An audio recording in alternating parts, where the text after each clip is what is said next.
삼성의 개 같은 이라고. 너는 가족을 배신했어. 여기 베트남 삼성 공장 안에서 직원들이 한 남성의 뒤에서 욕을 하고 있습니다. 차마 입에 담기 힘든 만큼 심한 말들이 오가지만 그는 묵묵히 자신의 일만은 해 나가는데요. 그러다 얼마 뒤 삼성 파업이 되자 직원들은 모두 이 남성에게 눈물을 흘리며 사과를 하게 됩니다. 대체 무슨 일이 있었던 걸까요?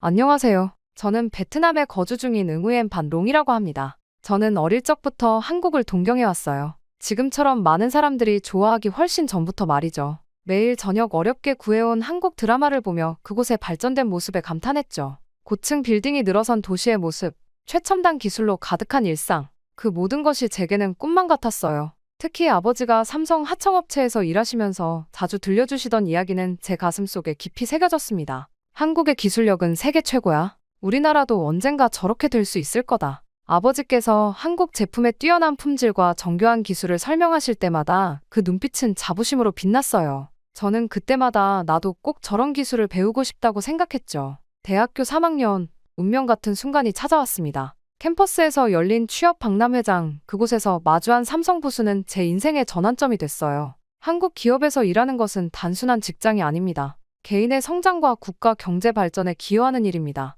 이 말을 들은 순간 제 심장이 크게 뛰었죠. 그동안 막연하게 품어왔던 꿈이 구체적인 목표가 되는 순간이었습니다. 그날 이후 저는 삼성 공장 입사를 목표로 정했어요. 그래서 전공 공부는 물론이고 한국어도 배우기 시작했죠. 밤늦게까지 도서관에서 공부하고 주말에도 스터디 그룹에서 면접 준비를 했습니다. 졸업을 앞두고 지원서를 냈고 3번의 면접을 거쳐 마침내 꿈에 그리던 합격 통지를 받았어요. 입사 첫날 그 순간은 절대 잊을 수가 없습니다. 반짝이는 유리창과 깨끗한 복도, 최첨단 장비들로 가득한 공장을 둘러보는 제 마음은 설렘으로 가득했어요. 이곳이구나. 제가 그토록 꿈꾸던 곳이. 저도 모르게 눈시울이 붉어졌죠. 베트남도 한국처럼 될 수 있다. 우리가 이런 기술과 시스템을 배운다면 반드시 더 나은 미래를 만들 수 있을 것. 그렇게 저는 새로운 희망을 가슴에 품었어요. 그럴 수밖에 없는 것이 삼성 하노이 공장은 베트남 경제의 심장부나 다름없었거든요. 매일 아침 공장 정문으로 들어설 때마다 수천 명의 직원들과 마주치는데 그때마다 이곳이 얼마나 큰 규모의 경제적 동력인지 실감하게 됐죠. 그 중에서도 제가 일하는 품질관리팀에서의 일상은 정교한 시계처럼 체계적으로 돌아갔어요. 아침 조회부터 시작해서 생산 라인 점검, 품질 데이터 분석, 개선점 도출까지 한국 특유의 꼼꼼한 시스템을 직접 배우고 실행하는 과정이 때로는 힘들었지만 그만큼 보람도 컸습니다. 특히 인상 깊었던 건 한국인 관리자들의 업무 방식이었어요. 그들은 단순히 지시만 하는 게 아니라 문제가 생기면 직접 현장에 와서 함께 해결책을 찾았죠. 품질은 곧 우리의 자존심. 이라는 말을 자주 했는데 그 진심이 느껴졌습니다. 우리 팀은 매주 새로운 기술 교육을 받습니다. 최신 품질 관리 시스템, 데이터 분석 도구 사용법, 심지어 인공지능을 활용한 불량 검출 방법까지. 이런 교육은 베트남의 다른 어떤 회사에서도 찾아보기 힘든 것들이었죠. 동료 타인과 점심을 먹으며 나눈 대화가 기억나네요. 우리가 정말 운이 좋은 것 같아. 다른 회사 다니는 친구들은 우리처럼 정기적인 건강검진도 없고 급여도 우리의 절반 수준이래. 타인의 말에 저는 고개를 끄덕였죠. 실제로 우리의 복리후생은 베트남 내 최고 수준이었으니까요. 구내식당에서 식사할 때면 자부심이 절로 솟았습니다. 깨끗한 시설과 영양가 있는 식단, 정기적인 위생 점검까지 이런 것들이 모여서 삼성다움을 만드는 거구나 싶었죠. 때로는 본사에서 온 한국 음식도 맛볼 수 있었는데 그럴 때마다 문화적 교류까지 이뤄지는 기분이었어요. 게다가 매달 진행되는 품질 회의는 제게 큰 배움의 장이었습니다. 전 세계 삼성 공장의 품질 데이터를 비교 분석하고 개선점을 찾아가는 과정에서 글로벌 기업의 면모를 실감했죠. 우리 하노이 공장의 실적이 좋을 때면 한국 본사에서도 좋은 평가가 내려왔어요. 퇴근 후 가끔 동료들과 맥주 한 잔을 하며 이야기를 나눌 때면 모두들 입을 모아 삼성에서 일한다 는 자부심을 이야기했습니다. 그건 단순히 높은 임금 때문만은 아니었어요. 우리가 만드는 제품이 전 세계로 수출되고 그 품질을 인정받는다는 사실이 우리를 자랑스럽게 만들었죠. 그래서 남동생이 대학을 졸업할 때 저는 조언했어요. 삼성은 단순히 일자리를 주는 게 아니야. 우리에게 성장할 기회를 주는 거지. 다른 회사들은 단순히 노동력을 필요로 하지만 여긴 달라. 우리의 실력을 키워주고 더 나은 미래를 준비할 수 있게 해주는 곳이야. 물론 그때는 몰랐습니다. 곧 큰 사건이 일어날 것이라는 것을 말이죠. 어느 날 저녁 민이라는 동료가 불만을 토로하기 시작했습니다. 우리가 만든 제품으로 삼성은 엄청난 수익을 내잖아. 그런데 우리가 받는 건 그에 비하면? 그의 말에 저는 그저 조용히 묵묵히 있을 뿐이었죠. 사실 저도 민의 말이 전혀 틀리지는 않다고 생각했어요. 우리의 노력으로 만들어진 제품들이 전 세계에서 팔리고 그만큼의 수익이 발생하는 건 사실이니까요. 하지만 동시에 이런 생각도 들었습니다. 다른 기업들과 비교해보면 삼성은 가장 공정하게 대우해주고 있어. 게다가 베트남 경제에 미치는 영향을 생각해봐. 일자리 창출은 물론이고 기술 이전, 협력업체 육성까지. 이런 기여는 단순히 숫자로만 환산할 수 없는 거 아닐까? 저의 말에 민희는 이해는 하지만 여전히 불만이 가득하다는 표정으로 자리로 돌아갔습니다. 그 모습을 보면서 왠지 모를 불길함이 엄습하더군요. 매일 아침 출근할 때면 공장 주변이 활기로 가득한 걸 볼 수 있었습니다. 식당, 카페, 편의점, 이 모든 가게들이 삼성 덕분에 생겨났죠. 우리 공장에서 일하는 직원들의 가족들이 이런 가게들을 운영하며 더 나은 삶을 일구어가는 모습을 보면서 삼성이 가져온 변화가 단순히 공장 안에만 머무는 게 아니라는 걸 실감했죠. 품질관리팀에서 일하다 보면 협력업체들과 자주 접촉하게 됐습니다. 그들도 삼성의 까다로운 기준에 맞추기 위해 끊임없이 기술력을 높이고 있었죠. 삼성 덕분에 우리도 세계적인 수준의 기술을 배우고 있습니다. 협력업체 담당자의 이 말이 깊이 와닿았어요. 하지만 그럼에도 불구하고 결국 사건이 터지고 말았습니다. 어느 순간부터 점점 공장 분위기가 달라지기 시작했거든요. 복도에서 마주치는 동료들의 눈빛이 예전 같지 않았고 식당에서도 평소와는 다른 긴장감이 감돌았어요. 노조 지도부가 임금 인상과 근무 조건 개선을 요구하며 대규모 파업을 준비하고 있다는 소문이 돌았기 때문입니다. 처음에는 단순한 소문으로 치부했어요. 하지만 곧 현실이 됐죠. 노조 지도부는 전체 직원들에게 성명서를 배포했습니다. 우리는 정당한 대우를 요구한다. 더 높은 임금과 더 나은 근무 조건이 필요하다. 성명서를 읽으며 제 눈을 의심했어요. 노조가 주장하는 내용들은 실제 상황과 너무나 달랐거든요.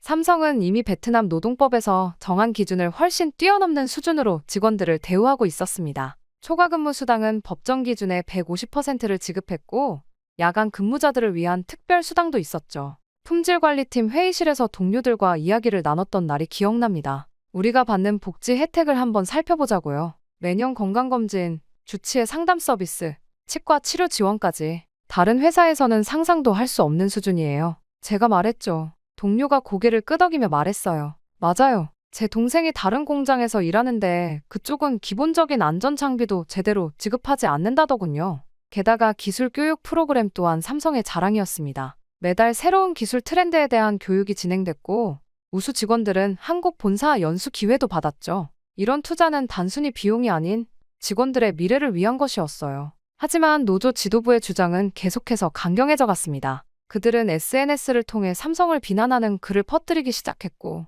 지역 언론들도 이를 보도하기 시작했어요. 글로벌 기업 삼성, 베트남 노동자들의 눈물, 폭발적인 수익에도 인색한 임금, 이런 헤드라인들이 연일 신문을 장식했습니다. 그런 모습들을 보며 저는 속으로 생각했어요. 삼성만큼 좋은 조건을 가진 회사가 어디 있다고 이런 불만을 터뜨리는 걸까? 이건 우리의 잘못된 기대일지도 몰라. 실제로 하노이 지역의 다른 공장들과 비교하면 삼성의 근무 환경은 말 그대로 천국이었거든요. 그러던 어느 날 오랜 동료인 흐엉이 제 사무실을 찾아왔습니다. 롱, 너는 어떻게 생각해? 노조의 말도 일리가 있지 않아? 제가 대답했죠. 물론 더 나은 조건을 바라는 건 당연해. 하지만 우리가 현재 받고 있는 대우가 얼마나 특별한지도 인정해야 해. 다른 기업들은 상상도 못할 수준이라고. 하지만 저희 이러한 주장에도 상황은 점점 악화됐어요. 노조 지도부는 파업 찬반 투표를 진행하겠다고 발표했고 공장 곳곳에서 선동적인 전단지가 발견됐습니다. 그렇게 분위기는 나날이 험악해졌습니다.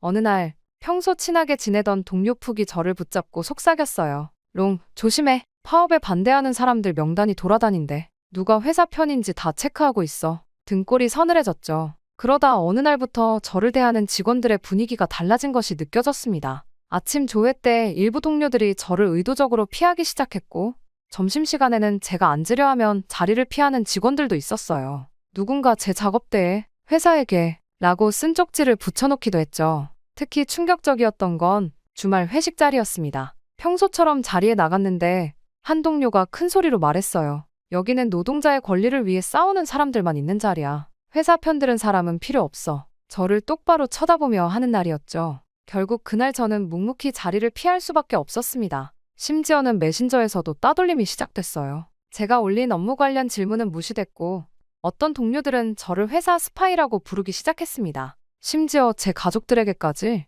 당신은 가족인 동료들을 배신했다 는 문자를 보내는 사람도 있었죠. 가장 힘들었던 것은 점심시간 구내식당에서도 긴장감이 감돌았다는 것이었습니다. 예전에는 화기애애했던 대화가 이제는 조심스러운 토론으로 바뀌었죠. 너는 파업에 찬성할 거야? 노조 집회에 참여할 거야? 이런 질문들이 오가는 동안 저는 묵묵히 밥을 먹을 수밖에 없었습니다. 상황이 이렇게 악화된 것은 어쩌면 소통의 부재 때문이었을지도 모릅니다. 회사는 지속적으로 베트남 시장에서의 최고 대우를 제공하고 있다고 강조했지만 직원들은 글로벌 기업의 수익에 비교해 자신들의 처우를 판단했으니까요.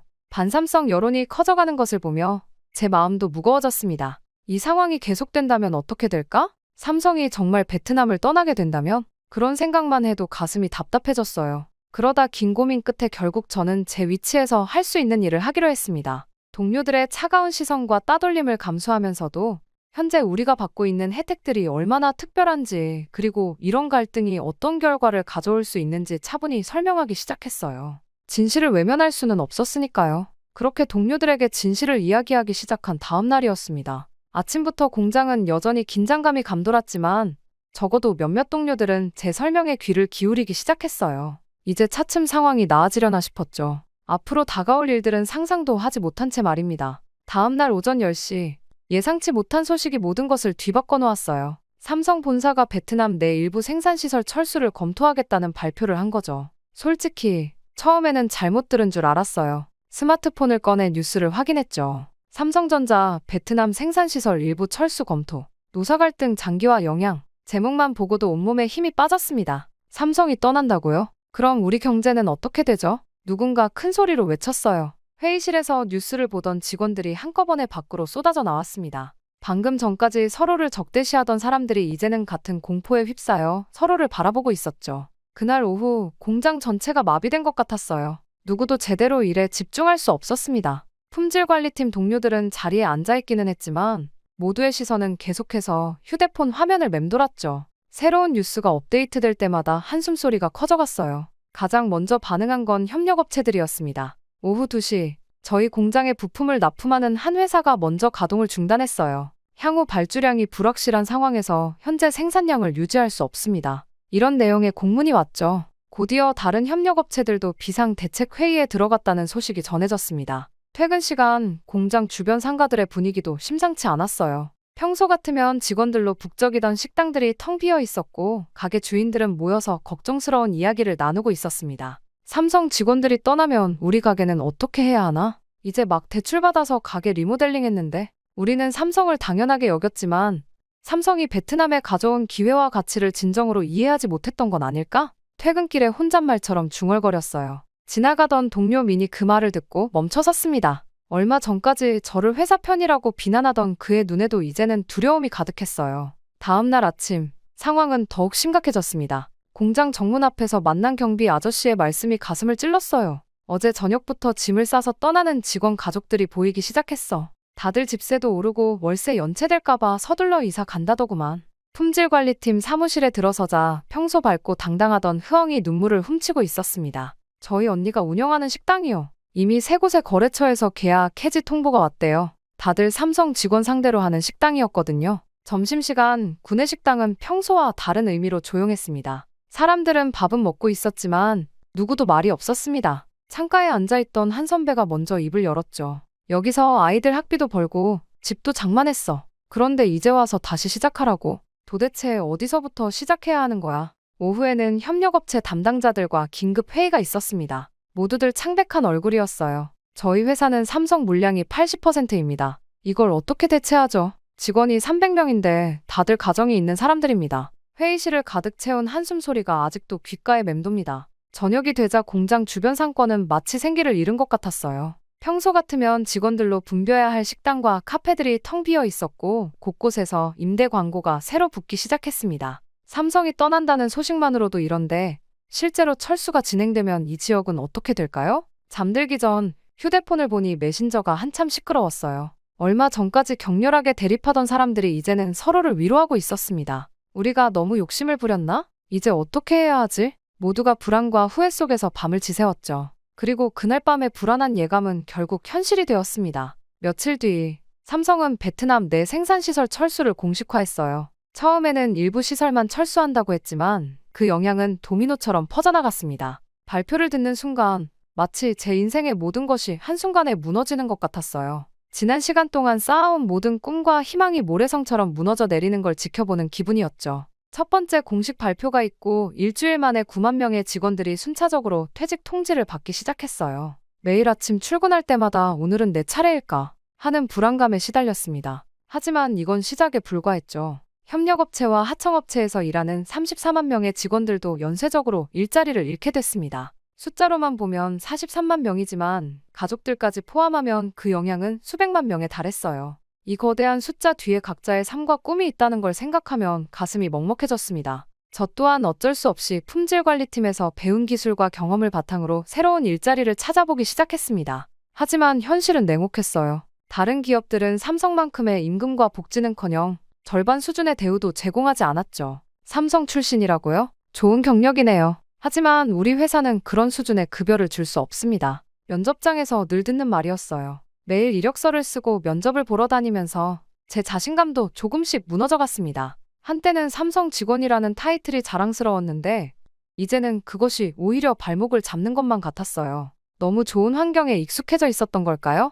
몇몇 동료들과 함께 모여 대책을 논의했던 날이 기억납니다. 우리가 가진 기술과 경험이면 충분히 새로운 시작을 할 수 있지 않을까? 흐엉이 제안했죠. 그래, 우리만의 회사를 만들어보자. 품질관리 컨설팅이라든가 제조업 자문 같은 걸 할 수 있잖아. 그렇게 창업을 준비하는 동안 밤마다 악몽에 시달렸어요. 꿈에서는 늘 삼성 공장이 나왔죠. 제가 알던 그 반짝이는 공장이 아닌 텅 비고 어두운 모습으로요. 그럴 때마다 식은땀을 흘리며 깨어났지만 현실은 꿈보다 더 가혹했습니다. 매일 아침 거울을 보며 자신을 다독였어요. 할 수 있어. 우리는 삼성에서 최고의 기술을 배웠잖아. 하지만 마음 한구석에서는 끊임없이 의문이 들었죠. 정말 우리가 할 수 있을까? 삼성이라는 든든한 울타리 없이도 살아남을 수 있을까? 희망을 안고 창업을 시작했습니다. 5명의 전직 삼성 직원들이 모여 회사를 세웠어요. 삼성에서 배운 품질 관리 시스템과 기술을 다른 기업들에 제공하는 것이 우리의 사업 모델이었죠. 하지만 현실의 벽은 높았습니다.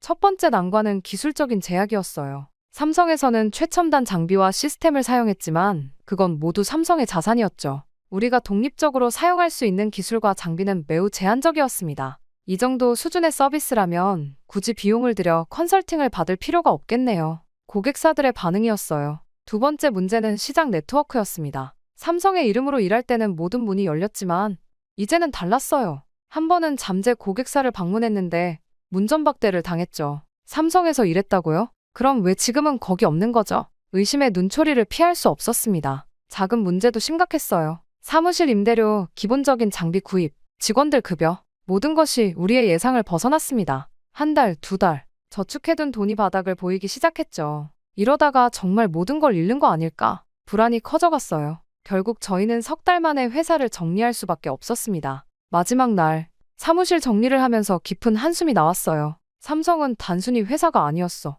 우리에게 기술과 시스템, 그리고 꿈을 제공했어. 쓸쓸하게 내뱉은 이 말에 동료들도 말없이 고개를 끄덕였습니다. 더 심각한 것은 지역 경제가 걷잡을 수 없이 무너져가고 있다는 것이었어요. 한때 활기찼던 상가들은 하나둘 문을 닫았고 빈 사무실과 공장들이 늘어났습니다. 부동산 가격은 급락했고 많은 사람들이 일자리를 찾아 다른 도시로 떠나기 시작했죠. 저는 한 달에 한 번씩 옛 동료들과 만나 근황을 나누었습니다. 누군가는 택시 운전을 시작했고 다른 이는 작은 가게를 열었어요. 하지만 모두의 수입은 삼성 시절의 절반도 되지 않았죠. 그때는 정말 황금기였구나. 누군가의 말에 모두가 깊은 한숨을 내쉬었습니다. 특히 마음 아픈 건 젊은 직원들의 모습이었어요. 삼성에 입사하며 꿈꾸었던 미래를 위해 대출을 받아 집을 사고 결혼도 했는데 이제는 대출금을 갚지 못해 파산을 신청하는 경우도 늘어났습니다. 작은 전자제품 수리점에서 일하는 지금 가장 힘든 건 희망의 크기가 작아졌다는 거예요. 삼성에서는 매일이 도전이고 성장이었는데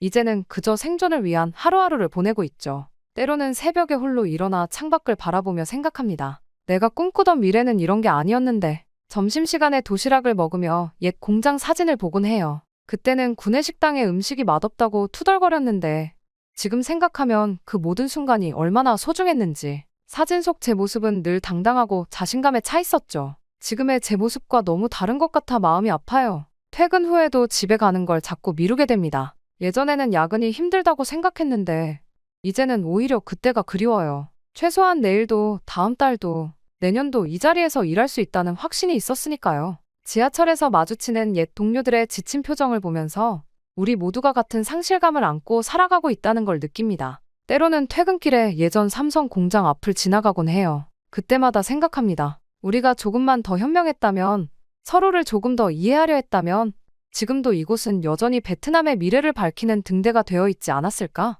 이런 생각이 들 때면 가슴 한켠이 무겁게 저려옵니다. 후회와 그리움, 상실감이 뒤섞인 이 감정을 어떻게 표현해야 할지 그저 한숨만 나올 뿐이에요. 매일같이 지나치던 그 공장 앞에서 어느 날 발걸음을 멈췄습니다. 비가 내리는 저녁이었어요. 빗물에 젖은 공장 외벽이 쓸쓸해 보였지만 묘하게도 마음은 더 이상 무겁지 않았습니다. 오히려 이상한 평온함이 찾아왔어요. 한국은 우리에게 미래를 보여줬다. 하지만 그 미래를 지속적으로 발전시키는 건 우리 몫이야. 문득 이런 생각이 들었습니다. 그동안은 잃어버린 것들에만 집중했는데 이제는 우리가 얻은 것들을 돌아볼 때가 된 것 같았어요. 그날 밤 오랜만에 옛 동료들에게 연락을 돌렸습니다. 우리 다시 한번 모여볼까요? 예전처럼 술자리가 아닌 진지한 논의를 위한 자리였어요. 한때 품질관리팀에서 함께 일했던 5명이 모였습니다. 처음에는 여전히 무거운 분위기였어요. 하지만 이야기가 계속되면서 분위기가 달라지기 시작했죠. 우리가 진짜 배운 건 뭘까? 삼성이 우리에게 남긴 진짜 유산은 뭘까? 이런 질문들을 나누다 보니 새로운 시각이 열리는 것 같았습니다. 흐엉이 말했어요. 우리가 실패한 건 삼성을 그대로 따라하려고 했기 때문 아닐까요? 우리는 삼성이 될 순 없어요. 하지만 삼성에서 배운 것들을 우리만의 방식으로 활용할 순 있지 않을까요? 그 말은 우리 모두의 머릿속을 울렸습니다. 맞아요. 우리는 그동안 너무 삼성을 모방하려고만 했던 거예요. 하지만 이제는 우리만의 길을 찾아야 할 때였습니다. 한 달간 매주 만나 사업 계획을 세웠어요. 이번에는 달랐습니다. 더 이상 대기업처럼 되려 하지 않았어요. 대신 우리가 가진 것, 할 수 있는 것에 집중했죠. 삼성에서 배운 품질 관리 시스템을 베트남의 작은 공장들이 실제로 적용할 수 있는 형태로 재구성했어요. 대기업의 시스템을 그대로 가져오면 중소기업에서는 적용하기 어려워요. 하지만 그 핵심 원리는 어디서나 통하죠. 우리는 그 다리를 놓는 역할을 할 수 있어요. 미네 말에 모두가 고개를 끄덕였습니다. 두 번째 창업은 훨씬 더 현실적이었어요. 화려한 사무실 대신 조그만 작업장으로 시작했고 최신 장비 대신 중고 장비들로 시작했습니다. 하지만 우리만의 강점이 있었죠. 삼성에서 배운 정확성과 체계성, 그리고 무엇보다 품질에 대한 집념이었어요. 처음에는 정말 작은 일거리부터 시작했습니다. 동네 전자제품 수리점에서 품질 관리 자문을 요청해왔을 때 약간은 자존심이 상했어요. 하지만 그런 작은 일들이 모여 입소문이 나기 시작했죠. 저 사람들은 뭔가 다르다. 정말 일을 제대로 한다. 이런 평가들이 하나둘 쌓여갔습니다. 그렇게 시간이 지나자 조금씩 변화가 보이기 시작했어요. 지역의 중소기업들이 우리를 찾아오기 시작했고 우리의 조언을 진지하게 받아들였습니다. 우리는 그들의 상황에 맞는 해결책을 제시했고 실제로 그들의 품질이 개선되는 걸 볼 수 있었죠. 특히 기억에 남는 건 한 신발 공장과의 일이에요. 그들의 불량률이 30%나 됐는데 우리가 제안한 관리 시스템을 도입한 후 6개월 만에 5% 아래로 떨어졌죠. 공장 사장님이 우리 사무실에 찾아와 감사 인사를 했을 때 처음으로 진정한 자부심을 느꼈습니다. 점차 우리만의 방식이 만들어졌어요. 삼성의 시스템을 그대로 가져오는 게 아니라 그 핵심 원리를 베트남 기업들의 현실에 맞게 재해석하는 거였죠. 우리는 삼성이 될 순 없지만 삼성에서 배운 것들로 베트남 기업들이 성장하는 데 도움을 줄 수 있어요. 그리고 지금 우리 회사는 작지만 단단해졌습니다. 매출이 폭발적으로 늘진 않았지만 꾸준히 성장하고 있어요. 더 중요한 건 우리가 실제로 베트남 산업 발전에 기여하고 있다는 자부심입니다. 얼마 전 한 업계 세미나에 강연자로 초청받았어요. 주제는 베트남 중소기업의 품질 경쟁력 강화였습니다. 강단에 올라 청중들을 바라보며 제가 전하고 싶었던 말을 시작했죠. 우리는 삼성이 없었다면 지금의 기술도 경제적 기회도 없었을 겁니다. 하지만 이제는 우리가 그들에게 배운 신뢰와 체계를 바탕으로 베트남의 미래를 만들어 나가야 할 때입니다. 강연이 끝난 후 많은 청년들이 저를 찾아왔습니다. 그들의 눈빛에서 저는 과거 제 모습을 보았어요. 한국 드라마를 보며 발전된 모습을 동경하던 삼성 공장에 첫 출근하던 날의 그 설렘과 희망. 한국이 우리에게 가르쳐준 가장 큰 교훈은 무엇일까요? 한 청년이 물었어요. 저는 잠시 생각에 잠겼다가 대답했습니다. 신뢰예요. 한국 기업들이 세계 최고가 될 수 있었던 건 품질에 대한 집착이 있었기 때문이죠. 그들은 절대로 쉬운 길을 선택하지 않았어요. 힘들어도 올바른 길을 갔죠. 우리도 그래야 합니다. 베트남의 미래를 위해서라면 더 어려운 길이라도 올바른 길을 선택해야 해요. 다음 날 아침, 저는 다시 한번 옛 삼성 공장을 찾았습니다. 이제는 다른 회사가 들어와 있지만 그 웅장한 모습은 여전했어요. 공장 정문 앞에 서서 마지막으로 깊은 절을 했습니다. 고맙습니다. 여러분이 아니었다면 우리는 여전히 우리의 한계 안에 갇혀 있었을 거예요. 한국과 삼성은 우리에게 꿈을 꾸는 법을 가르쳐줬습니다. 그리고 그 꿈을 이루기 위해 어떤 노력과 헌신이 필요한지도 보여줬죠. 이제 우리가 그 뒤를 이어 베트남의 다음 세대에게 또 다른 꿈을 보여줄 차례입니다. 돌아서는 제 발걸음이 어느 때보다 가벼웠어요. 이제 저는 압니다. 진정한 성공은 누군가를 뛰어넘는 것이 아니라 서로에게 배우고 함께 성장하는 것이라는 걸요. 한국과 삼성이 우리에게 그랬던 것처럼 이제는 우리가 다른 이들에게 희망이 되어야 할 때입니다. 우리의 작은 회사는 이제 베트남 중소기업들의 등대가 되어가고 있습니다. 매일 아침 직원들과 함께 품질 관리 회의를 할 때면 삼성에서 배운 그 치열한 자세를 떠올립니다. 그리고 다짐해요. 우리도 언젠가는 후배들에게 자랑스러운 선배가 되자고, 베트남의 미래를 밝히는 또 하나의 등불이 되자고. 이것이 제가 삼성에서 배운 가장 큰 유산입니다. 단순한 기술이나 시스템이 아닌 더 나은 미래를 향한 끝없는 도전 정신과 그것을 함께 나누려는 마음, 그리고 그 도전의 여정에서 서로를 신뢰하고 존중하는 자세까지. 우리의 이야기는 아직 끝나지 않았습니다. 오히려 이제 시작이에요. 한국과 삼성이 우리에게 그랬던 것처럼 우리도 이제 누군가의 꿈이 되어야 할 때니까요. 그것이 바로 우리가 받은 귀중한 유산을 가장 아름답게 이어가는 길일 테니까요. 영국의 사무실에서 남녀가 언성을 높이며 다투고 있습니다. 여성은 남성에게 얼굴이 빨개진 채로 한국을 가느니 죽겠다며 소리를 지르다 결국 분에 이기지 못했는지 문을 열고 나가버리고 마는데요. 하지만 이 여성은 곧 한국으로 떠나게 되고 도착하자마자 주저앉아 눈물을 흘리고 말았다고 합니다. 대체 이 여성에게는 무슨 일이 있었던 걸까요? 안녕하세요. 저는 영국 BBC 기자로 일을 하고 있는 레이첼 펜튼이라고 합니다. 특집 기사 전문으로 제가 쓴 글은 항상 대박이 나고는 했죠. 가장 큰 업적은 중국 기사였어요. 그때는 제가 출근만 해도 모두가 박수를 쳐줄 정도였으니까요. 하지만 요즘은 출근길이 무겁기만 합니다. 왜냐고요? 바로 한국 때문이에요. 불과 2년 전만 해도 중국의 신장 위구르 인권 문제를 다룬 특집 기사로 BBC 국제부의 라이징 스타로 떠올랐던 제가 한국 기사 하나로 완전히 몰락하게 되었거든요. 5년 전 저는 또 다른 대박을 칠 특집 기사로 서울에 취재를 갔었습니다. 짧은 기간 동안의 취재로 정신이 없었죠. 하지만 서울은 제 정신보다도 더 시끄럽고 복잡하고 정신없는 도시였어요. 지나치게 빠른 속도로 달리기만 하는 사람들과 완벽한 외모를 위해 성형외과를 찾는 젊은이들까지 모두가 나사가 하나 빠진 채로 살아가는 것 같더군요. 다들 다른 사람의 눈을 지나치게 의식하는 안쓰러운 이들로만 보였어요. 심지어 취재 중 만났던 한 고등학생의 말은 아직도 귓가에 맴돌아요. 기자님, 나라는 이런 지옥 같은 경쟁이 없어서 좋겠어요. 라는 말이었죠. 그래서 저는 제가 본 그대로의 한국을 기사로 냈습니다. 그리고 그 학생의 말도 인용했죠. 하지만 그 이후의 폭풍은 엄청났습니다. 한국 사람들에게 무차별적인 비난을 받았거든요. 한국을 의도적으로 깎아내리는 서구 언론의 전형이라나요. 심지어 앤드류는 제 기사를 보고 편견에 빠져있다며 한 소리 하더군요. 저는 도통 이해할 수가 없었어요. 저는 정말 보이는 그대로를 썼을 뿐이었고 거짓 하나 보탠 게 없었으니까요. 중국 사람들은 당당하고 일본 사람들은 포용력이 넓은데 한국인들은 왜 이렇게 빨리빨리 다니고 여유가 없어 보일까? 라는 대목이 그들의 신경을 많이 건드렸을지 모르지만 세계국을 다 다녀본 저에게는 정말로 그렇게 느껴졌습니다. 그리고 저 생각은 기사를 낸 이후 더 확실하게 느껴질 수밖에 없었죠. 한국은 지나치게 예민하고 외부 비판을 못 받아들이는 나라니까요. 그 기사로 제가 얼마나 많은 비난을 받았는지 아직도 생생합니다. 심지어 제 이메일로 협박성 메시지까지 받았었죠. 당신의 주소를 알아냈다는 식의 위협까지. 그런 나라를 어떻게 다시 객관적으로 볼 수 있겠어요? 상처를 받은 건 그들이 아니고 사실 저라고요. 그 이후로 완전히 좌천이 되었다고 해도 과언이 아니니까요. 한국 사람들이 이렇게나 이기적이고 잔인한데 다른 사람들은 잘 모르는 것 같아요. 오늘의 출근길에도 K-팝 노래들이 흘러나오고 있으니까요. 대체 그런 나라가 뭐가 좋다는 건지. 이면적이고 그들밖에 모르는 포용력이라고는 눈꼽만큼도 찾아볼 수 없는 그런 나라가 말이에요. 게다가 제가 보기엔 여전히 일본과 중국을 따라가려면 멀었던데 요즘 사람들은 단체로 머리가 어떻게 된 것 같아 보이기만 합니다. 그렇게 무거운 발걸음으로 사무실에 도착하자마자 저는 곧바로 앤드류에게 호출을 받았습니다. 호출을 받자마자 한숨이 나왔죠. 앤드류 편집장이 급하게 부른 이유를 짐작할 수 있었거든요.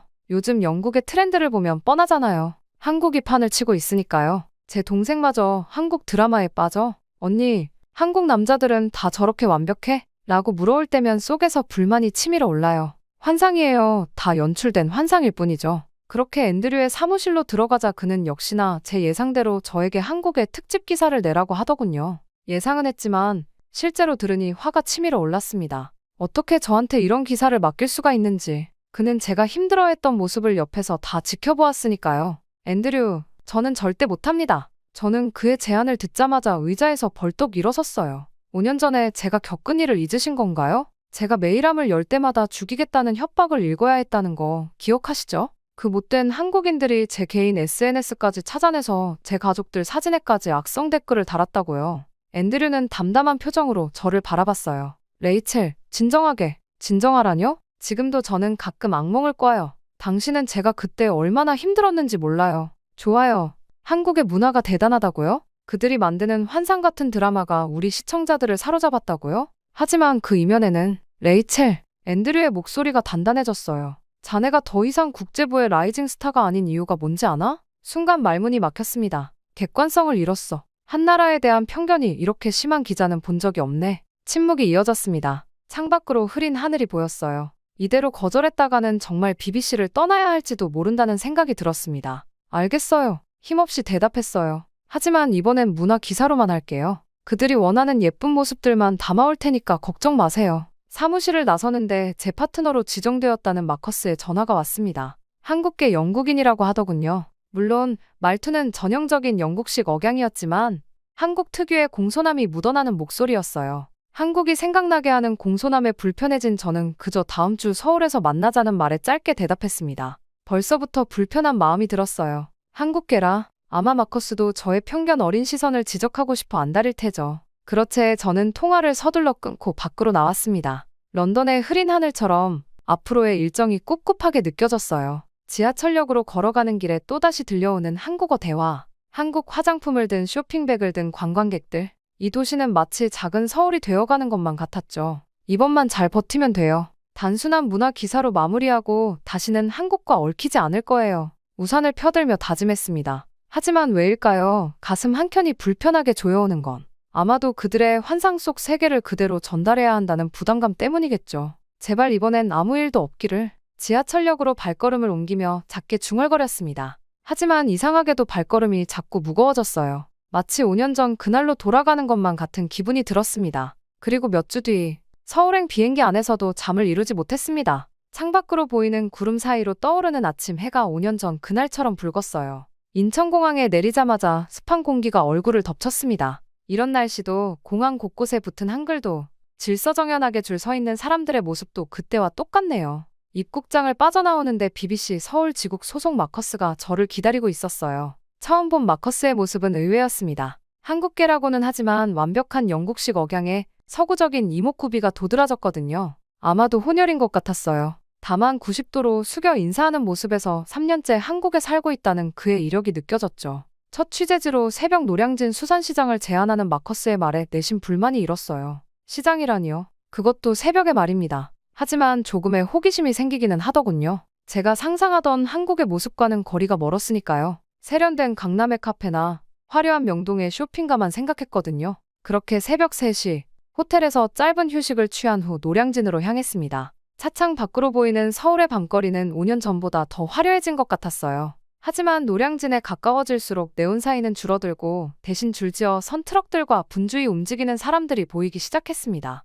시장 입구에 들어서자 비릿한 생선 냄새가 코를 찔렀어요. 역시 그냥 시끄럽고 지저분한 시장이구나. 속으로 중얼거렸습니다. 하지만 그건 제 편견이었어요. 구매자들은 질서정연하게 줄을 서서 경매에 참여하고 있었고 각 점포마다 신선도를 유지하기 위한 체계적인 시스템이 갖춰져 있었거든요. 마커스의 설명으로는 이곳의 모든 거래가 전산화되어 있다고 해요. 심지어 경매 참여자들은 전문적인 교육까지 받는다고 하더군요. 여기 잠깐 앉아보시죠. 마커스가 한 상인의 가게로 안내했어요. 박스를 의자 삼아 앉았는데 갑자기 하늘에서 빗방울이 떨어지기 시작했습니다. 상인 김춘배 씨는 서둘러 우리를 가게 안쪽으로 이끌었어요. 30년 넘게 이 자리를 지켜왔다는 그의 얼굴에는 세월의 흔적이 깊게 패여 있었죠. 요즘은 다 바뀌었어요. 저기 보이는 저 스크린? 실시간으로 경매 가격이 뜨는 거예요. 예전엔 손짓과 눈빛으로만 했는데 마커스가 통역해주는 동안 김춘배 씨는 태블릿을 꺼내 보여주었습니다. 각 물품의 원산지부터 어획 시기,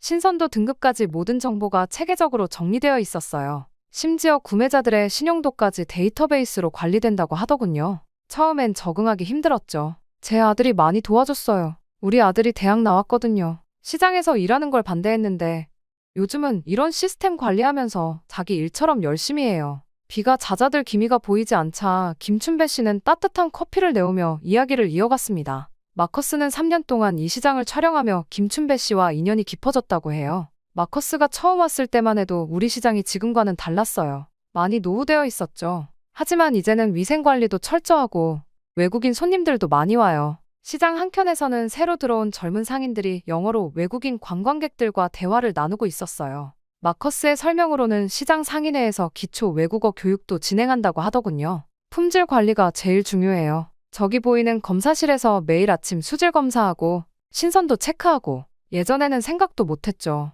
마커스가 카메라를 들어 경매장을 찍기 시작했어요. 그의 렌즈를 통해 보니 달랐습니다. 어두침침하고 비릿한 시장이 아니라 활기 넘치는 삶의 현장이 보였거든요. 경매사의 빠른 손짓, 날렵하게 메모하는 구매자들, 그리고 그들 사이에 오가는 눈빛과 미소까지. 전과는 다른 모습들이 담겨 있었죠. 우리 시장이 겉으로 보기엔 좀 지저분해 보일 수도 있지만 이게 다 질서가 있는 거예요. 새벽에 발 딛는 순간부터 밤늦게 마무리할 때까지 하나하나 다 규칙이 있는 거죠. 김춘배 씨의 말을 듣고 있자니 문득 5년 전 제가 쓴 기사가 떠올랐어요. 그때는 왜 이런 모습을 보지 못했을까요? 급성장만을 비판하기에 급급해서 그 속에 숨겨진 질서와 따뜻함을 놓쳤던 걸까요? 비가 그치고 동이 틀 무렵 우리는 시장을 나왔습니다. 마커스가 찍은 사진들을 보니 새로운 시각이 담겨 있었어요. 경매장의 긴장감, 상인들의 진지한 표정, 그리고 그 속에 묻어나는 정겨움까지 모든 것이 보이더군요. 이제 아침 식사하러 갈까요? 여기 근처에 숨은 맛집이 있어요.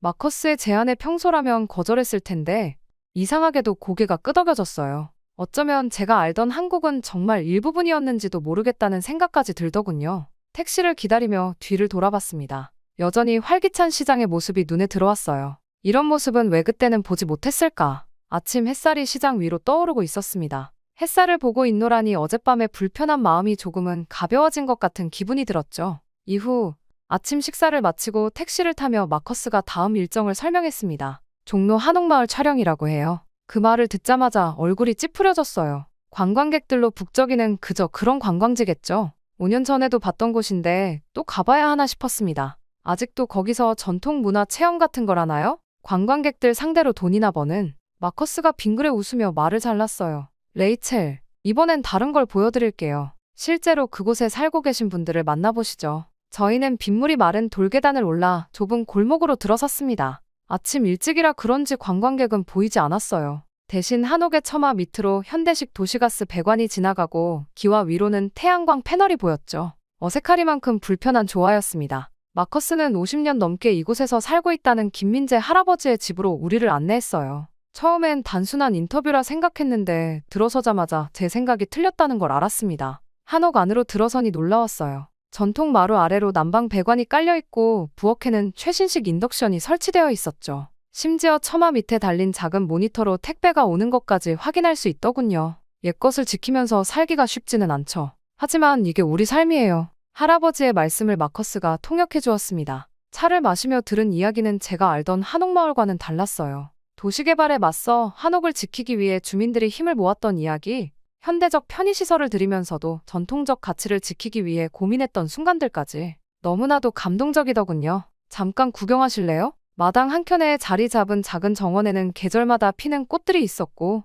처마 밑에는 QR코드가 붙어 있었습니다. 스캔해보니 이 집의 역사와 건축 과정이 상세히 설명되어 있더군요. 우리 동네가 관광지가 된 건 사실이에요. 하지만 그저 구경거리가 되고 싶진 않았죠. 우리의 일상을 보여주고 싶었어요. 할아버지의 말씀처럼 이곳은 단순한 전시장이 아니었습니다. 전통과 현대가 조화를 이루며 살아 숨쉬는 공간이었어요. 마치 오래된 나무에 새 가지가 돋아나듯 자연스러운 변화였죠. 오후가 되자 마커스는 의외의 제안을 했어요. 근처 찜질방에 가보자고 말이죠. 당연히 저는 완강히 거절했습니다. 낯선 사람들과 한 공간에서 시간을 보내야 한다니 생각만 해도 불편했거든요. 레이첼, 저를 믿어보세요. 한국의 또 다른 면을 보실 수 있을 거예요. 결국 저는 알겠다고 했고 마커스를 따라 찜질방에 가게 되었어요. 찜질방에 들어서자 묘한 긴장감이 들었어요. 하지만 놀랍게도 그 긴장감은 오래가지 않았습니다. 옆자리 아주머니가 건넨 수건, 모르는 사람과 나누는 얼음물 한 컵, 어색한 미소와 함께 오가는 작은 친절로 인해 이상하게도 마음이 편안해졌거든요. 여기가 한국의 사랑방이에요. 마커스의 말처럼 찜질방은 단순한 휴식 공간이 아니었습니다. 세대와 계층을 넘어 사람들이 어울리는 곳이었죠. 한쪽에서는 할머니들이 손주 이야기를 나누고 다른 한쪽에서는 젊은이들이 취업 고민을 털어놓고 있었어요. 저기 보이는 할머니들, 매일 아침 이곳에서 만나신대요. 혼자 사시는 분들도 많은데 여기서 정을 나누시는 거죠. 찜질방 식당에서 만난 할머니 한 분이 저에게 수박을 건네주셨어요. 영어를 전혀 못하시는데도 손짓 발짓으로 더 먹으라고 권하시더군요. 그 순간 이상한 감정이 북받쳤습니다. 5년 전 제가 쓴 기사가 떠올랐어요. 차가운 도시, 정이 메말랐다는 표현들. 정작 제가 차갑게 바라보고 있었던 건 아닐까요? 한국의 현대화를 비판하면서 그 속에 숨겨진 따뜻한 정을 보지 못했던 거예요. 저녁 노을이 한옥의 기와지붕 위로 물들어가고 있었어요. 골목길을 걸으며 생각했습니다. 어쩌면 제 기사는 너무 일방적인 비판이었던 걸까요? 현대화 이면의 진짜 모습을 보려 하지 않았던 건 아닐까요? 호텔로 돌아와 거울을 보니 얼굴이 달라 보였어요. 찜질방에서 때를 밀고 나서인지 피부가 훨씬 부드러워졌더군요. 평소 민감한 제 피부가 오히려 좋아진 것 같았습니다. 영국에서는 수백 파운드를 들여도 얻기 힘든 피부 상태였어요. 내일은 어디로 가나요? 제 질문에 마커스가 활짝 웃었어요. 이제는 그의 미소가 그렇게 불편하지만은 않네요. 서서히 제 안에서도 무언가가 변하고 있나 봅니다. 내일은 DMZ입니다. 호텔 로비에서 마커스의 말을 듣는 순간 어제의 편안했던 기분이 순식간에 긴장감으로 바뀌었어요. 분단. 5년 전 기사에서 제가 가장 강하게 비판했던 부분이었죠. 전쟁의 공포로 젊은이들의 꿈을 억압하는 사회라고 썼었던 기억이 났습니다. 통일촌이라는 마을도 방문할 예정이에요. 제가 3년 동안 그곳 주민들의 일상을 기록해왔거든요. 마커스의 설명을 들으며 파주로 향하는 차에 올랐습니다. 창밖으로 보이는 풍경이 점점 낯설어졌어요. 번화가의 화려한 간판들이 사라지고 철조망과 군사시설들이 눈에 들어오기 시작했습니다. 검문소에 도착하자 군인들이 우리 차를 세웠어요. 취재 허가증을 확인하는 과정이 마치 영화의 한 장면 같았습니다. 젊은 군인의 긴장된 표정을 보며 5년 전 제가 썼던 말들이 부끄러워졌어요. 이건 억압이 아닌 현실이었던 거죠. 통일촌으로 향하는 길은 의외로 평화로웠습니다. 군사시설과 논밭이 공존하고 군인들과 농부들이 자연스럽게 어울리는 풍경이었어요. 마을 입구에서 만난 이장님은 30년 넘게 이곳에서 살고 계시다고 했습니다. 여기서 아이들도 키우고 농사도 짓고 그냥 평범한 일상이에요. 마커스가 통역해주는 이장님의 말씀이 의외였어요. DMZ 접경 지역에서 어떻게 평범한 일상이 가능할까요? 하지만 마을을 둘러보면서 그 의미를 조금씩 이해하기 시작했습니다. 마을 어귀에는 작은 카페가 있었어요. 군인들과 주민들이 함께 커피를 마시고 할머니들은 마을에서 직접 기른 채소로 식당을 운영하고 계셨죠. 철조망 너머로 북한이 보이는 곳에서 사람들은 묵묵히 자신들의 삶을 이어가고 있었습니다. 특히 인상적이었던 건 마을 도서관이었어요. 통일을 준비하는 마음. 이라는 이름의 작은 공간에는 북한 관련 서적부터 평화 교육 자료까지 다양한 책들이 있었습니다. 아이들은 이곳에서 분단의 현실을 배우면서도 미래의 희망을 그리고 있었죠. 이장님, 여기 사시는 게 두렵지 않으세요? 제 질문에 이장님은 잠시 생각에 잠기셨다가 대답하셨어요. 처음엔 두려웠죠. 하지만 이제는 이게 우리 삶이에요. 누군가는 이곳을 지켜야 하잖아요. 언젠가 통일이 되면 우리 마을이 그 첫 길이 될 테니까. 마커스는 묵묵히 카메라 셔터를 눌러댔어요. 그의 렌즈는 단순히 분단의 상징들을 담는 게 아니었습니다. 군인들의 경계근무 모습 너머로 보이는 일상의 따스함, 철조망 앞에서 피어나는 들꽃, 초소 앞에서 뛰어노는 아이들. 그가 포착한 순간들은 이곳에 진짜 이야기를 담고 있었어요. 오후가 되자 작은 비가 내리기 시작했습니다. 마을 회관에 들어가 비를 피하는 동안 할머니들이 손수 담그신 김치를 내어주셨어요. 북한이 보이는 창가에 앉아 할머니들의 이야기를 들었습니다. 우리 어머니가 북쪽에 계세요. 이제는 얼굴도 기억이 잘 안 나지만 그래도 매일 아침 저쪽을 보면서 인사드려요. 마커스가 통역해주는 동안 할머니의 눈가에 맺힌 눈물을 보았어요. 5년 전에 저였다면 이런 장면을 어떻게 담아냈을까요? 아마도 분단의 비극이라는 자극적인 제목으로 상처만을 부각했겠죠. 하지만 이곳에는 그보다 더 깊은 이야기가 있었습니다. 저녁이 되어 서울로 돌아가는 길. 마커스가 찍은 사진들을 하나씩 보여줬어요. 그의 카메라에 담긴 통일초는 제가 생각했던 것과는 전혀 달랐습니다. 철조망 사이로 비치는 석양, 군복 차림으로 텃밭을 가꾸는 군인들, 평화롭게 풀을 뜯는 염소들, 그리고 그 모든 것을 담담하게 받아들이며 살아가는 사람들의 모습. 이런 게 진짜 한국이에요. 레이첼. 위태로운 균형 속에서도 일상을 만들어가는 사람들의 이야기죠. 마커스의 말이 가슴에 깊이 박혔습니다. 차창 밖으로 어둠이 내리고 있었어요. 멀리서 북한을 향해 비치는 서치라이트가 보였죠. 그 차가운 빛 속에서도 마을은 여전히 따뜻했습니다. 호텔로 돌아와 노트북을 펼쳤어요. 5년 전 제가 쓴 기사를 다시 읽어보았습니다. 전쟁의 그림자, 억압된 일상, 멈춰버린 시간. 이제야 알겠어요. 제가 얼마나 피상적으로만 바라보고 있었는지를. 창밖에서 들려오는 도시의 소음을 들으며 생각했습니다. 분단이라는 현실 속에서도, 아니 어쩌면 그렇기 때문에 더욱 단단하게 일상을 일구어가는 사람들. 그들의 이야기를 어떻게 하면 제대로 전할 수 있을까요? 오늘 본 풍경들이 자꾸 떠올랐어요. 마커스의 카메라가 담아낸 그 순간들처럼 저도 이제는 조금 더 깊이 있게 바라볼 수 있을 것 같았습니다. 창밖에서 들려오는 도시의 소음을 뒤로하고 다음날 아침 저희는 일찍 부산행 KTX에 올랐습니다. 분단의 현실을 마주한 후라 그런지 기차 안에서 마주치는 승객들의 표정 하나하나가 더 깊게 다가왔어요. 부산은 서울과는 또 다른 매력이 있었습니다. 복잡하고 번잡스러울 거라는 예상과 달리 도시 곳곳에 바다가 보이고 골목마다 정겨운 이야기가 숨어 있었어요. 국제시장의 활기찬 모습은 런던의 보로우 마켓과 닮아 있으면서도 더 소박하고 친근한 느낌이었죠. 특히 감천문화마을에서는 도시의 새로운 모습을 발견했습니다. 산자락 위 알록달록한 집들이 만들어내는 풍경이 마치 예술 작품 같았어요. 좁은 골목길을 따라 올라가며 만난 할머니들은 관광객들에게 따뜻한 미소를 건네고 작은 카페에서는 젊은이들이 도시의 새로운 문화를 만들어가고 있었죠. 마커스는 평소와 달리 조용히 이 모든 걸 카메라에 담고 있었어요. 특히 오래된 골목길을 찍을 때면 유독 진지한 표정이었습니다. 사실 이번 부산 취재는 저에게 특별한 의미가 있어요. 제 할아버지가 부산 출신이에요. 1970년대에 영국으로 건너가셨죠. 어제 통일촌 할머니들이 북에 계신 가족 이야기를 하시는 걸 듣다가 할아버지 생각이 자꾸 났어요. 해질녘 부산항 근처를 거닐며 마커스는 이야기를 이어갔습니다. 영국 간호사였던 할머니와 사랑에 빠져 런던으로 떠난 할아버지와 전통적인 영국 가정에서 자란 아버지 그리고 그 사이에서 자란 마커스 자신의 이야기였죠. 어릴 땐 제가 다른 아이들과 다르다는 걸 몰랐어요. 하지만 점점 커가면서 영국에서는 너무 동양적이고 한국에서는 너무 서양적이라는 말을 자주 들었죠. 할아버지가 살았다는 초량동으로 향했습니다. 좁은 골목길로 들어서자 마커스의 발걸음이 조금씩 느려졌어요. 저녁 무렵이라 골목에는 삶의 냄새가 가득했습니다. 누군가의 집에서는 된장찌개 냄새가 풍겨오고 어디선가 아이들의 웃음소리가 들렸죠. 할아버지는 이 동네 이야기를 자주 하셨어요. 저기 보이는 언덕길을 뛰어다녔다고, 골목마다 친구들과 숨바꼭질을 했다고. 문득 한 오래된 사진관 앞에서 마커스가 멈췄어요. 낡은 쇼윈도에는 흑백 사진들이 가득했습니다. 마커스가 안으로 들어가 주인 아저씨와 이야기를 나누더니 곧 굵직한 앨범을 들고 나왔어요. 믿기지 않으시겠지만 여기 할아버지가 계세요. 1960년대 졸업사진이었어요. 교복을 입은 여러 학생들 중에서 한 소년이 유독 환하게 웃고 있었죠. 마커스의 눈가가 붉어졌습니다. 할아버지는 늘 그러셨어요. 부산에서의 시간이 인생에서 가장 행복했다고. 하지만 저는 이해하지 못했죠. 왜 그토록 그리워하시는지. 우리는 할아버지의 발자취를 따라 골목길을 걸었습니다. 마커스는 때론 카메라를 들었다 내렸다를 반복했어요. 마치 할아버지의 기억과 자신의 시선 사이에서 고민하는 것처럼 보였죠.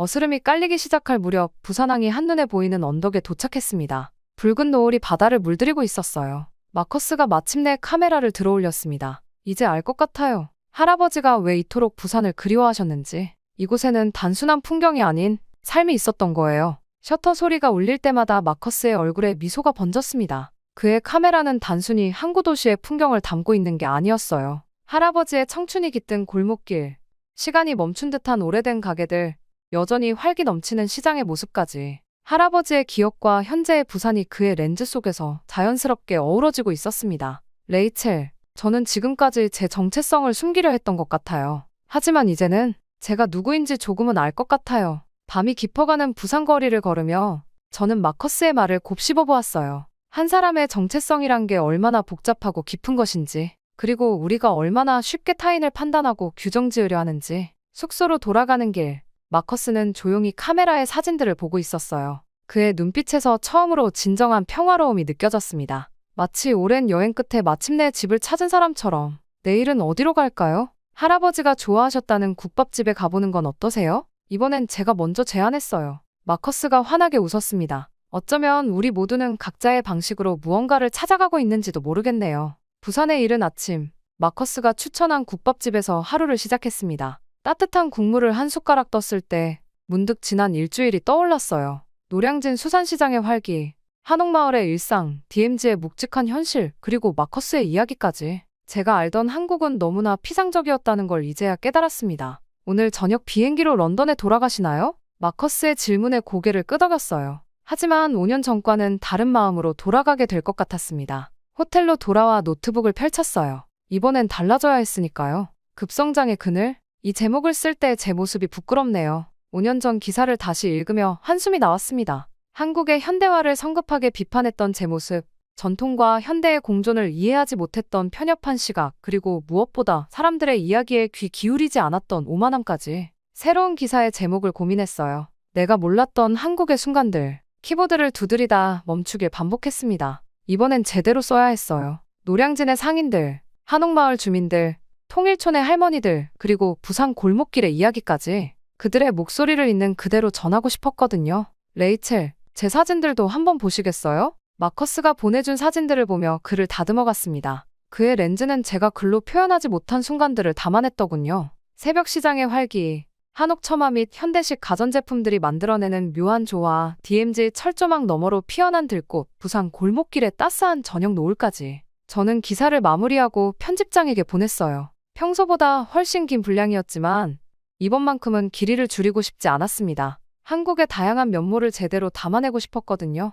예상과 달리 앤드류의 답장이 빨리 왔어요. 연재로 가자. 마커스의 사진과 함께. 비행기 안에서 저는 첫 번째 연재 기사에 대한 반응을 확인했습니다. 영국 독자들의 댓글이 쏟아지고 있었어요. 이런 한국은 처음 봤다. 마침내 진짜 이야기를 들려주는 것 같다. 하지만 가장 놀라웠던 건 한국 독자들의 반응이었습니다. 처음으로 외국 기자의 글에서 우리의 진짜 모습을 봤어요. 우리도 미쳐보지 못했던 우리의 모습을 보여주셔서 감사합니다. 눈시울이 뜨거워졌어요. 5년 전 그토록 많은 비난을 받았던 것과는 너무나 다른 반응이었습니다. 오랜 비행 끝에 런던에 도착하자마자 저는 곧바로 앤드류를 만났어요. 다음 연재를 위한 기획을 논의하기 위해서였죠. 한국의 지방 도시들을 차례로 취재하자는 제안을 했습니다. 전주의 한식, 경주의 역사, 강릉의 커피거리. 마커스와 함께라면 그들만의 이야기를 제대로 담아낼 수 있을 것 같았어요. 창밖으로 런던의 흐린 하늘이 보였어요. 마커스의 메시지를 읽으며 지난 일주일을 돌아보았습니다. 한국은 제게 단순한 취재 대상이 아닌 깊은 배움의 장소가 되어주었어요. 비판만 하기 좋아하던 저에게 인내와 포용을 가르쳐준 노량진의 상인들, 전통과 현대의 조화로운 공존을 보여준 한옥마을 주민들, 분단의 상처 속에서도 희망을 잃지 않는 통일촌 사람들, 그리고 정체성의 의미를 다시 생각하게 해준 부산의 따뜻한 골목길까지. 책상 서랍을 열어보니 각 장소에서 모은 작은 물건들이 나왔어요. 노량진 상인이 건네준 마른 미역, 한옥 할아버지가 주신 전통부채, 통일촌 할머니의 손편지, 부산 사진관에서 복사해온 마커스 할아버지의 사진까지. 이 모든 것들이 제게는 값진 보물이 되었네요. 마커스에게 답장을 보냈습니다. 이번엔 전주군요. 제가 먼저 비행기표를 예약해도 될까요? 잠시 후 마커스가 보낸 답장에 눈시울이 붉어졌어요. 이번에는 한국에서 더 오래 머무르시는 건 어떠세요? 아직 우리가 보지 못한 이야기들이 너무 많아요. 그래요. 아직 제가 보지 못한 한국의 모습이 얼마나 많을까요? 서툴게나마 한국어를 배워보는 것도 좋을 것 같아요. 다음번에는 통역 없이도 그들의 이야기를 직접 듣고 싶으니까요. 노트북을 펼쳐 새 문서를 열었습니다. 한국에서 배운 것들, 편견을 깨고 마주한 진실의 순간들. 타이핑을 시작하는 제 손가락이 살짝 떨렸어요. 이제는 알 것 같습니다. 진정한 저널리즘은 단순히 비판하는 것이 아닌 이해하고 공감하는 데서 시작된다는 것을. 그리고 한국은 제게 그 소중한 깨달음을 선물해준 곳이라는 것을. 고마워요, 한국. 당신의 진짜 모습을 보여줘서. 한글로 쓴 첫 문장이었습니다. 아마 앞으로 더 많은 글들이 채워지겠죠. 그리고 그 글들은 예전에 제 글과는 완전히 다를 것입니다. 한국은 저에게 열린 마음을 가지게 해주었고 저의 편견 또한 마주하여 깰 수 있게 만들어주었으니까요. 이제는 그 마음을 담아 진실된 글을 써보려 합니다. 여러분도 만약 편견을 가지고 있는 일이 있다면 부딪혀보세요. 이번 저희 한국 방문기처럼 말이죠. 저의 이야기는 이렇게 끝이 나지만 새로운 이야기는 이제 시작입니다. 저에게 많은 교훈을 준 한국을 벗삼아 저는 더욱 더 성장했으니까요. 부디 앞으로의 저희 앞날을 응원해 주시길 바랍니다. 지금까지 저희 이야기를 들어주셔서 감사합니다.